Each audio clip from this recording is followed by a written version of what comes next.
Takpan lang sa pamamagitan ng daliri o basahan na basa ang nasabing butas at i-off ang LPG valve. Kung ang niluluto naman ay lumiyab, tandaan, huwag magpapanik. Kumuha ng portable fire extinguisher at bugahan ang nagliliyab na parte ng niluluto. Tandaan, huwag na huwag bubuhusan ng tubig ang lumiliyab na niluluto.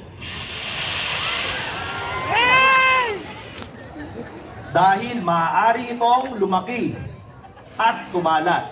So again, mga Kamaynila, huwag bubuhusan ng tubig ang lumilihab na niluluto. Kaya huwag magpapanik.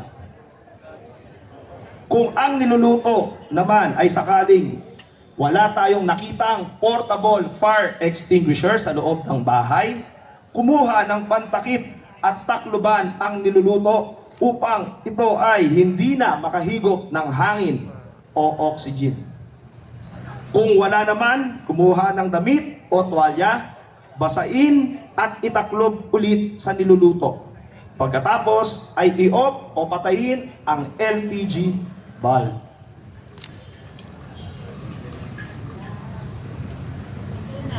Kung natanggal naman ang hose at lumiyab ang cylinder, ito po ang dapat nating tandaan. Sa amin. Yan. So paalala, huwag magpapanik. Kumuha lang ng damit o tela, basain, ipulupot sa kamay at patayin ang LPG valve. Palakpakan naman dyan. Kung sakali naman pong natatakot tayong hawakan ang LPG valve, lumiyab muli ang ating LPG, ano ang dapat po natin gawin? Kumuha ng malaking tuwalya, basain, pigain, takluban ang LPG lumiliyab at patayin ang LPG valve.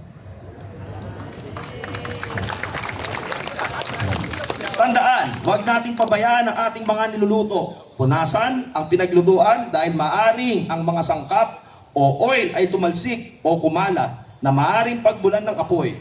Sa mga paraang ito, maiiwasan natin ang paglaki o pagkalat ng apoy.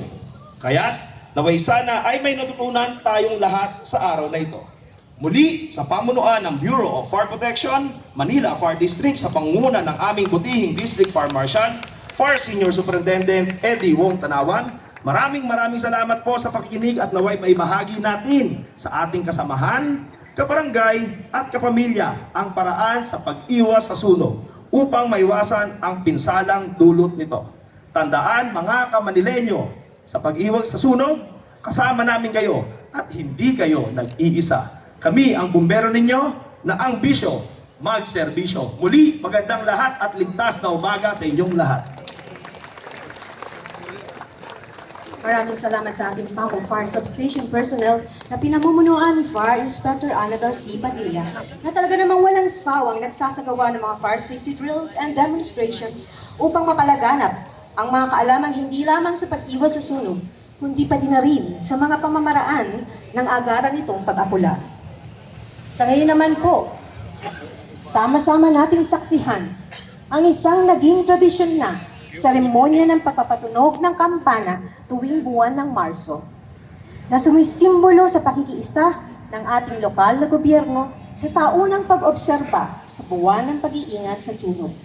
Amin pong malugod na inaanyayahan sa harap ng symbolic fire bell para sa ating seremonya. Unang-una po ay ang ating ama ng Maynila, ang ating butihing Mayor Francisco Isko Moreno Domagosa, sir. Kasama ng ating butihing Vice Mayor and Honorable Angela Chi Atienza Ma'am. Ang District Fire Marshal ng Maynila, Fire Senior Superintendent Eddie Wong Tanawan, sir. Ang ating magigiting na representanteng opisyal mula sa hanay ng ating kapulisan ng Maynila.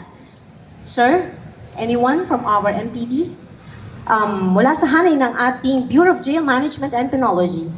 At mula din, thank you sir. And mula din sa ating Manila City Disaster Risk Reduction Management Department. Sir? Mga punong Ginoo, dangan lang po at sabay-sabay nating hawakan ang lupit na simbolo ng pagkakaisa nating mga serbisyo publiko sa paglaban sa makaminsalang apoy at sama-sama nating pagpapatupad sa mga umiiral na patakaran para sa proteksyon ng ating mamamayan. Mga kababayan, atin pong tandaan ng hangad ng Bureau of Fire Protection ang isang ligtas at matagumpay na pag-iwas sa sunog, hindi lamang para sa buwan ng Marso, bagkus ay buong taon. Importante ang aktibong pakikibahagi sa mga programang ukol sa pag-iwas sa sunog. Kaya laging isaisip at tandaan na sa pag-iwas sa sunog, hindi ka nag-iisa.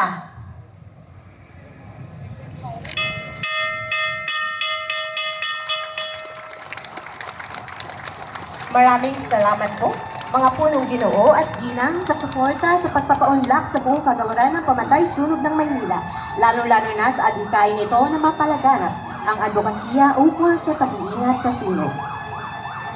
At ngayon po, para sa mensahe ng ating punong lungsod, narito na ang ating pinakamamahal na ama ng Maynila, ang nag-iisang Mayor Francisco Isko Moreno Dumagoso. Thank you. Napakaganda ng boses ng ating announcer. Para ka lang nakikinig sa DCRH. Maraming salamat. Colonel Eddie Wong, Fire Superintendent Eddie Wong Tanawan, our District Fire Marshal. And other administrative officers of the respective station in the city of Manila and substation commanders. Maraming salamat to. Yung sa mga batang nanonood, huwag nyo pong gagayahin yun.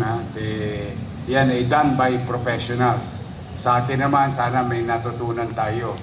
Yung paano pulain yung mga ganitong sitwasyon.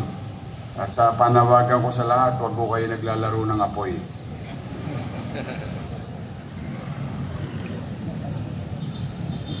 Parang natatawa ka Edward Tan. Kasi si Edward Tan, volunteer din natin yan. Fire volunteer yan for so long, bago naging konsehal ng Maynila. Si Monyo Pangko, may sarili ring fire group. No? Marami sa mga naging konsehal ay galing po sa mga fire volunteers ng Manila. So muli, maraming salamat sa inyo. Ngayon ay fireman at